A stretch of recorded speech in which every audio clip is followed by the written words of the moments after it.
யோபுடைய சரித்திரம் 4ஆம் அதிகாரம். அப்பொழுது தேமானியனாகிய எலிபாஸ் பிரதியுத்தரமாக, நாங்கள் உம்முடனே பேச துணிந்தால் ஆயாசப்படுவீரோ?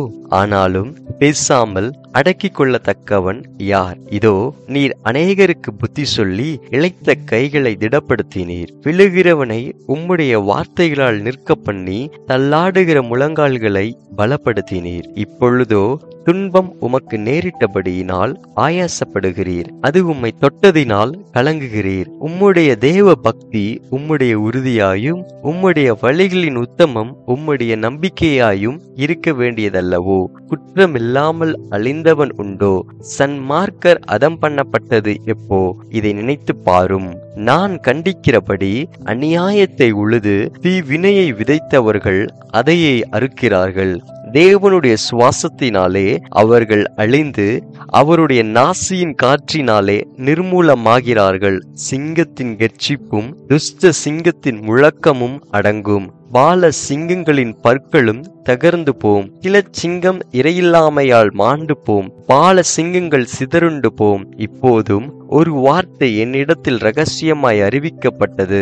அதனுடைய மெல்லிய ஓசை என் செவியில் விழுந்தது.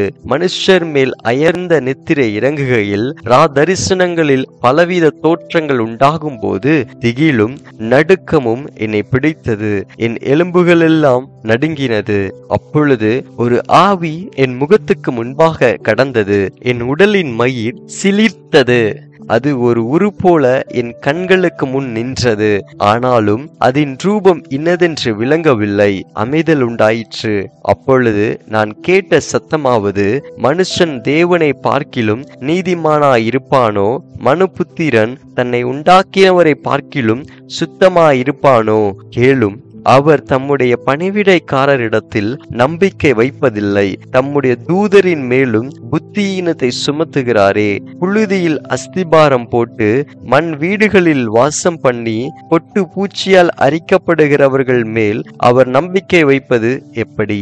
காலை முதல் மாலை வரைக்கும் மடிந்து கவனிப்பார் ஒருவரும் இல்லாமல் நித்திய அழிவடைகிறார்கள். அவர்களில் இருக்கிற அவர்களுடைய மேன்மை போய்விடும் அல்லவோ?